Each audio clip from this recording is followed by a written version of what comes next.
Qu'il a sorti des rues du quartier populaire de Vossa à Cotonou. J'ai eu la chance de connaître la liberté très tôt. À l'âge de 11 ans, j'étais déjà dans la rue. Je dessinais déjà depuis mon bas âge. Et pour nourrir l'ambition de donner forme à mes dessins, un volume à mes dessins, je suis allé à la sculpture. Et d'où j'ai découvert l'argile à Vossa, où j'ai commencé par toucher à l'argile. Dans sa sculpture, Charlie Dickou sème des graines de son vécu. Un vécu gravé au coup par coup depuis 30 ans, avec la même passion pour son art, peu importe le matériau abordé. J'ai commencé par toucher à l'argile. Vu que l'argile ne me donnait pas la satisfaction, je suis allé au béton, du béton au bois, du bois au bronze, plâtre, tout ce qui est matière que je peux sculpter. Et à Lokossa où j'ai découvert la pierre, et je suis maintenant à la pierre depuis 2019. Comme une chenille qui devient papillon, Charlie Dickou semble avoir trouvé dans la pierre le moyen de subir la mue de la chrysalide. Et c'est encore avec un attachement chauvin qu'il a opté pour les matériaux du terroir pour accomplir sa destinée. La pierre béninoise est plus solide, plus jolie et plus très expressive. Sincèrement, nous avons de richesses sur notre terre. Du Lokossa, de Zé, ici tout près, jusqu'au fond nord du Bénin, il y a de la pierre. Donc le Bénin, je peux estimer à 60% du territoire béninois de la pierre riche.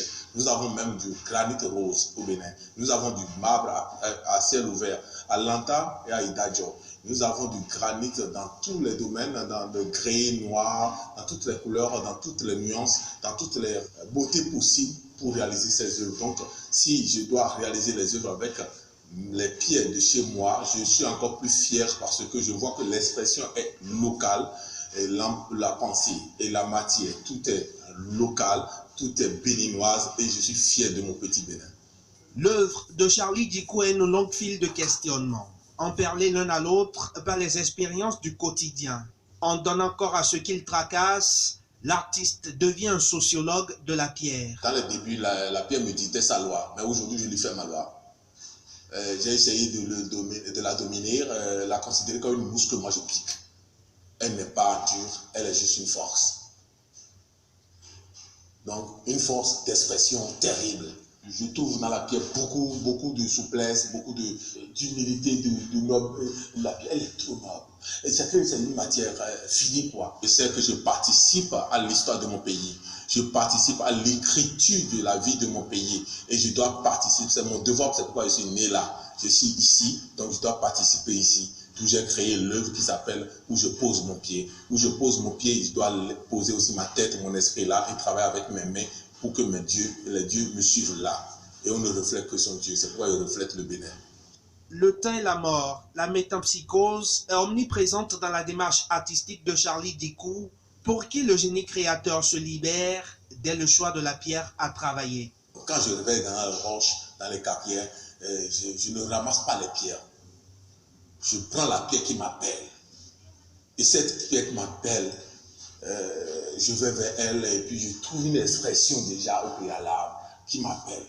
Et quand elle m'appelle, il y a des questions qu'elle doit me répondre avant, ce morceau de bloc doit me répondre avant de gagner mon atelier à Cotonou, à Calavi, à Kassato plus précisément. La pierre parce que je veux rester dans le temps. J'ai l'ambition de rester dans le temps comme j'avais souvent vu les œuvres de l'Italie de la Renaissance, comme les œuvres de Michelangelo, mon idole. Le pied branli, il n'en a que faire. Mais un musée d'art contemporain au Bénin, Charlie Dickou en rêve, même les yeux ouverts.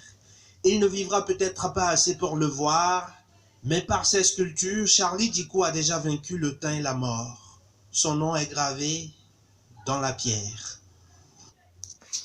Eh bien, ce jour-là,